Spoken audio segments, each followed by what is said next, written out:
আসসালামু আলাইকুম। পৃথিবীর সবচেয়ে ছোট্ট সুন্দর শহরে আপনাদের সবাইকে স্বাগতম।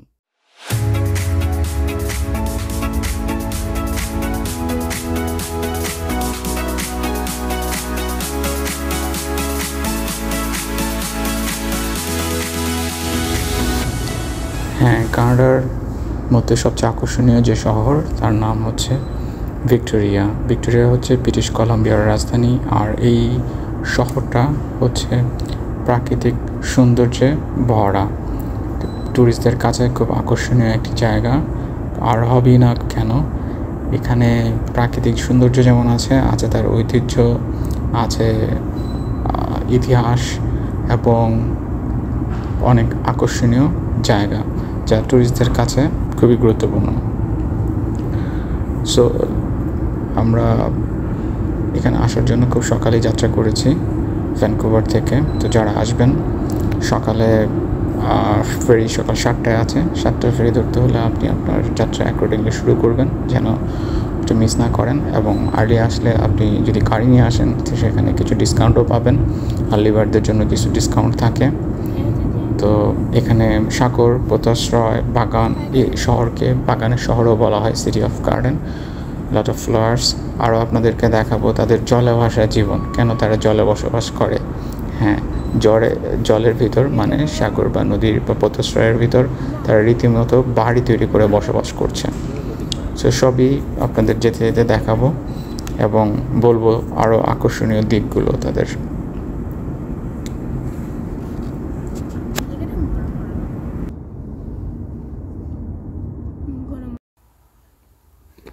তো বলতে বলতে আমরা ফেরিতে চলে এসেছি।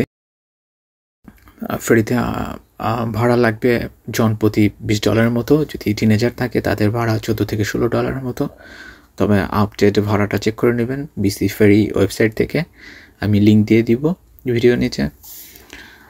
আর ফেরি জার্নি ভেরি কমফোর্টেবল, 1.5 ঘন্টার মধ্যেই জার্নি সমাপ্ত হয়ে যায়। ফেরির ভিতরে স্টারবাকস আছে, আর রেস্টুরেন্ট আছে, আপনারা এখানে থেকে খাবার দাবার নিয়ে নিতে পারবেন।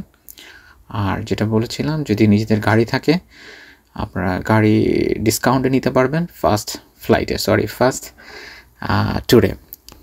প্রথম ফেরিটাতে আপনারা ডিসকাউন্ট রেটে পাবেন, আর্লি বার্ডদের জন্য এখানে ডিসকাউন্ট আছে।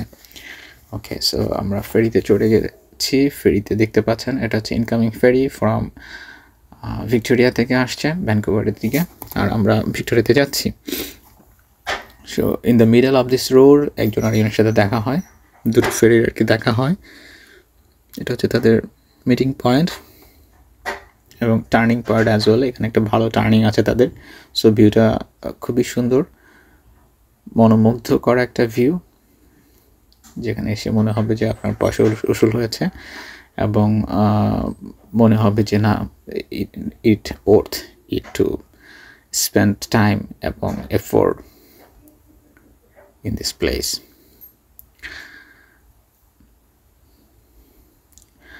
ওকে, কিছু ছবির ফুটেজ আমরা মোবাইল ফরম্যাটও নিয়েছি, কিছু ফুটেজ আমরা ল্যান্ডস্কেপে নিয়েছি, ভার্টিক্যালও নিয়েছি। বাসা থেকে খাবার নিয়ে এসেছি যেন আমরা এখানে বসে খেতে পারি। আপনারা যদি কিছু খাবার নিয়ে আসেন বাসা থেকে সেটা ভালো হয়, বিশেষ করে বাচ্চারা সাথে থাকলে। বাচ্চাদের খাবার সাথে থাকা ভালো। আমরা চলে এসেছি ভিক্টোরিয়াতে। তো ভিক্টোরিয়া অনেক প্রাকৃতিক সৌন্দর্য আছে, সেই সাথে তাদের ঐতিহ্য আছে, প্রাচীন ঐতিহ্য। এটা বেশ পুরাতন সিটি, তাদের অনেক মনুমেন্ট আছে এখানে, আছে হেলিপ্যাড। কেউ যদি ট্রাভেল করতে চায়, আকাশ থেকে যদি সিটি দেখতে চায় সেটাও করতে পারবে। তাদের সি প্লেন আছে। তারপর আপনি তিমি মাছ দেখতেও যেতে পারবেন সাগরে। যদি তিমি মাছের সাথে দেখা না হয় তাহলে আপনাদের পয়সা ফেরত। আমি লিটারেলি বলছি, মানে আপনাদেরকে ওরা কমিটমেন্ট করে নিয়ে যাবে যে তিমি মাছ দেখার জন্য। যদি তিমি মাছের সাথে দেখা না হয় আপনাদেরকে টাকা ফেরত দিয়ে দেবে।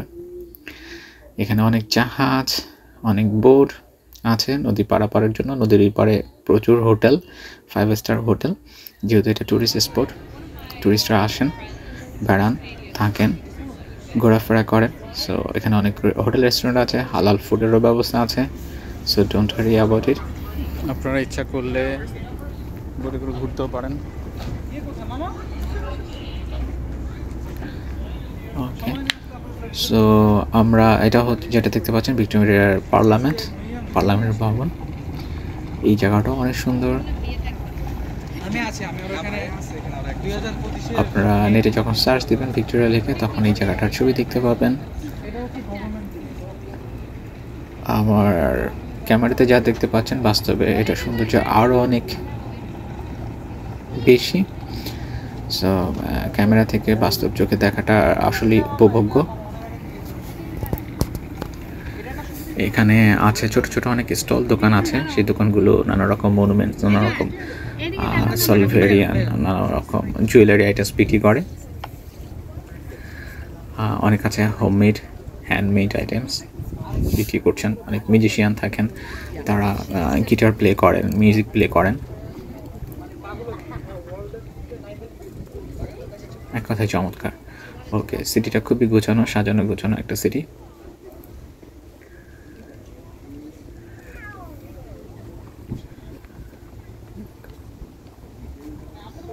আপনারা কানাডিয়ান ফ্ল্যাগ দেখছেন। আমরা ওখানটায় যাবো একটু পরে। ওখানে ছবি তোলা এবং পানির ফোয়ারা আছে এবং কানাডাতে 10টা প্রভিন্স, 3টা টেরিটরি, সবগুলোর ফ্ল্যাগ আছে এখানে। আপনারা হয়তো অনেকেই অবগত আছেন যে কমনওয়েলথ গেমস 1994 সালে এখানে হয়েছিল। এখন এখানে স্প্রিং চলছে, সামার চলে আসছে, সো খুব সুন্দর সুন্দর ফুল ফুটেছে এবং তাদেরকে যত্ন করে রাখা হয়েছে। ওকে, আহমেদ ভাই আমাদেরকে অনেক সময় দিয়েছেন, আমরা আহমেদ ভাইয়ের কাছে কৃতজ্ঞ। আর রিজন খুব সহজে আহমেদ ভাইয়ের সাথে ফ্রেন্ডলি হয়ে গেছে, তাই এখন আমাদের কাছ থেকে রিজন তার সাথেই কথা বলতেছে।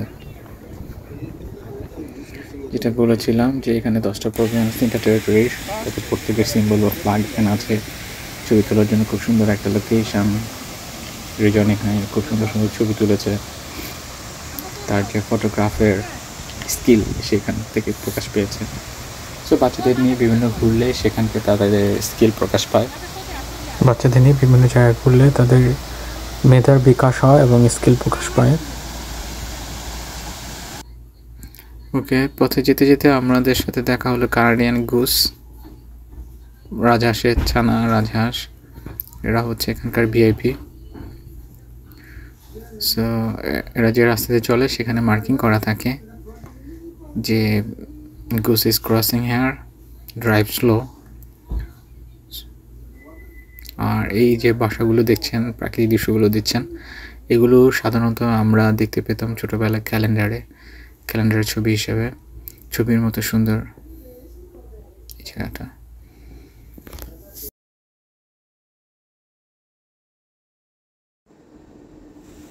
ওকে, ফাইনালি আমরা চলে এলাম কানাডিয়ানদের জলে ভাসা জীবন দেখার জন্য, অ্যাকচুয়ালি ভিক্টোরিয়াবাসীদের।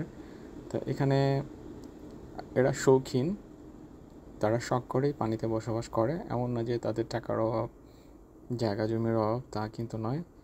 কানাডা হচ্ছে বিশ্বের 2য় প্রধান দেশ, তাদের ভূমির আয়তনে দিক থেকে বিশ্বের 2য়। তাদের অনেক ল্যান্ড আছে, কিন্তু তারপরেও তারা কেন পানিতে বসবাস করে, এটা তাদের একটা লাক্সারি। এখানে তারা পানিতে বসবাস করার যে আনন্দ সেটা উপভোগ করে মূলত। আর এখানে তাদের সব কিছুই আছে আধুনিক জীবনযাপন করার জন্য। Electricity, air cooler, washing machine টেশিং সব কিছুই আছে তাদের বাসায়। বরং তারা আরও এখানে বিলাসী জীবনযাপন করে। সো এখানে কিছু সাইন সিম্বলও আছে যে প্রাইভেট রেসিডেন্স, কিপ কোয়াইট, তাদের সেফটির জন্য সব রকম ব্যবস্থা এখানে আছে। ইন্টারেস্টিং ব্যাপার হচ্ছে যে যখন পানি বৃদ্ধি পায়, পানির সাথে সাথে তাদের বাসাবাড়ি উপরে চলে যায়, যেহেতু এটা ভাসমান। আর পানি কমে গেলে বাসাটাও নিচে চলে আসে।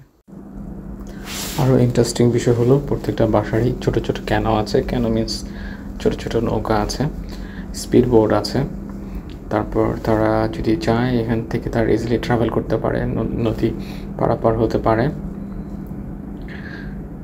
এখানে মেল বক্সও দেখতে পাচ্ছেন, তো চিঠিপত্র আসলে এখানে রাখা হয়। সো তারা আধুনিক কোনো সুযোগ সুবিধা থেকেই বঞ্চিত হচ্ছে না, সব ধরনের সুযোগ সুবিধাই এখানে আছে। কিছু ক্যানও দেখতে পাচ্ছেন। সো তাদের সেফটির জন্য এখানে আছে ল্যাডার, উপরে রিপেয়ারিং চলছে, repair and maintenance. Gas cylinder দেখতে পাচ্ছেন।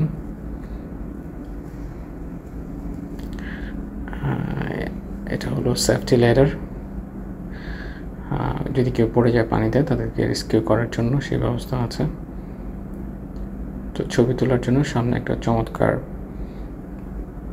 স্পট আছে, যেখানে টুরিস্টরা আসলে ছবি তুলতে মিস করে না। আমরা ওখানে দাঁড়াবো, কিছু ছবি তুলবো, চেষ্টা করবো আপনাদেরকে বেস্ট ভিউটা দেখাতে। ওকে, সো এখান থেকে সি প্লেনগুলো টেক অফ ল্যান্ডিং করে। এটা হচ্ছে প্রাকৃতিক রানওয়েও বলতে পারেন।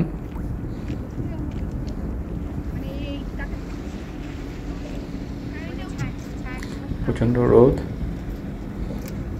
রৌদ্র ঝলমল একটা দিন। রৌদ্র ভালো হয়েছে যে আমরা ঘুরে ফিরে সব কিছু দেখতে পেরেছি অল্প সময়ের মধ্যে। তবে এখানে 2-3 দিনের সময় নিয়ে আসাটা যুক্তিসঙ্গত হবে। 2-3 দিন থাকতে পারলে আপনারা রিল্যাক্স মোডে ঘুরে ফিরে দেখতে পারবেন। তো এই নৌকোটা যাচ্ছে ওই পারে মূলত হোটেল, আর এই পারে হচ্ছে residence.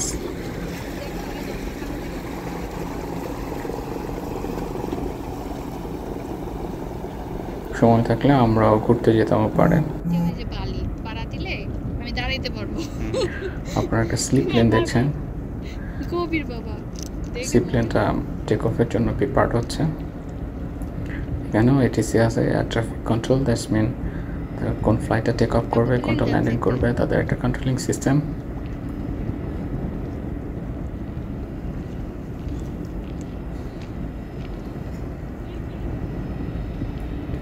So it is moving very slowly, that means it will take longer time to take off.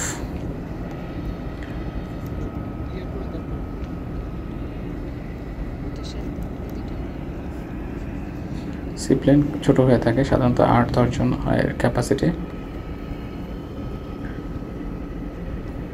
তো 8-10 জন হওয়াতেও খরচটা স্প্লিট করে লোকজন ঘুরতে যেতে পারে সহজে। ট্রিপগুলো সাধারণত আধা ঘন্টা 40 মিনিটের হয়ে থাকে। That is quite good enough to round the city, round over the city.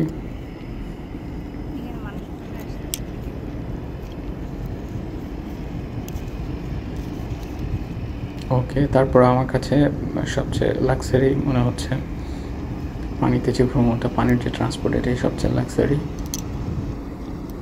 আর সবচেয়ে আরামদায়ক, কমফোর্টেবল জার্নি। এপার থেকে কিছু বোট এপারে ফেরত আসছে।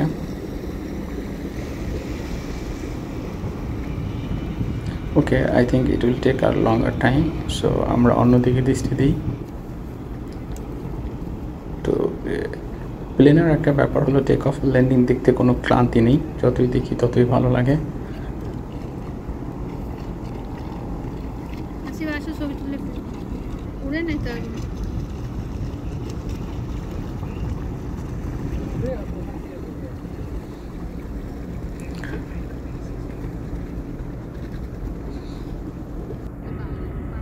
বিমানের আরেকটা বিষয় হচ্ছে ওরা বলে থাকে যে take off is optional but landing is mandatory. ল্যান্ডিংটা important.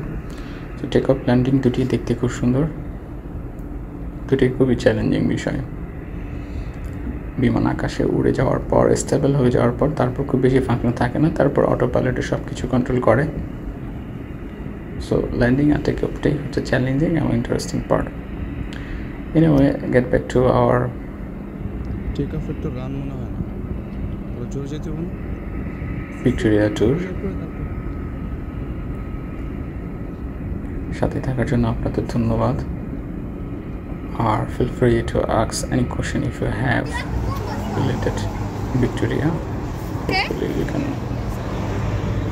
give your answer. And আমরা দুপুরে নামাজ পড়েছিলাম, এটা ছিল জুমাবার। মসজিদের নাম হচ্ছে মসজিদ আল ইমান। এখানে আমরা জুমার নামাজ পড়েছি। মসজিদের ভিতরটা অনেক সুন্দর। নামাজ পড়া শেষে আমরা খাওয়া দাওয়া করেছি। খাওয়া দাওয়ার পর আমরা চলে যাচ্ছি পাহাড়ের চূড়া দেখার জন্য। পাহাড়ের চূড়া থেকে সিটিটাকে অবজার্ভ করার জন্য। চূড়া থেকে সিটিটা দেখতে অনেক সুন্দর দেখায়। সেই সৌন্দর্য মিস করতে চাইনি বলে আমাদেরকে হোসেন ভাই নিয়ে যাচ্ছেন পাহাড়ের চূড়াতে। উনি নিজেই ড্রাইভ করছেন গাড়ি, আর উনি নিজেকে খুব একটা এক্সপোজ করতে পছন্দ করেন না, তাই ওনার ছবি খুব বেশি এখানে প্রকাশ করা হয়নি। ওনার ছবি খুব বেশি তোলা হয়নি। ছবি তোলা খুব একটা পছন্দ করেন না, মানে উনি মিডিয়া প্রিয় ব্যক্তি না, বাস্তব প্রিয় ব্যক্তি। এনিওয়ে, তো উনি আমাদেরকে অনেক যথেষ্ট সময় দিয়েছেন, ঘোরাফেরি করিয়েছেন বিভিন্ন জায়গায়, সেজন্য আমরা really so grateful to him. অনেক সময় দিয়েছেন। তার মধ্যেও আপনারা ভিক্টোরিয়ার মনোমুগ্ধকর রাস্তা দেখতে পাচ্ছেন। সো এটা হচ্ছে আমরা যখন রিটার্ন করছি তখন ফেরিতে ওঠার সময় একটা ছবি। ফেরিতে গাড়ি নিয়ে উঠলে আপনাদের এনভায়রনমেন্ট এরকম হবে, গাড়িগুলো এক লাইন করে রাখতে হবে, সেফটি ডিস্টেন্স মেনটেন করবেন। ওখানে গাড়ি থেকে আপনার গাড়ি কোথায় পার্ক করবেন না করবেন। ওকে, এটা হচ্ছে আমরা যখন ফেরত আসার সময় এটা হচ্ছে ভিক্টোরিয়ার হাইওয়ে। ভিক্টোরিয়া সিটি থেকে বের হয়ে আমরা ফেরিতে যাচ্ছি। এখন আমরা বাসায় ব্যাক করব। Time to say goodbye, Victoria. See you again.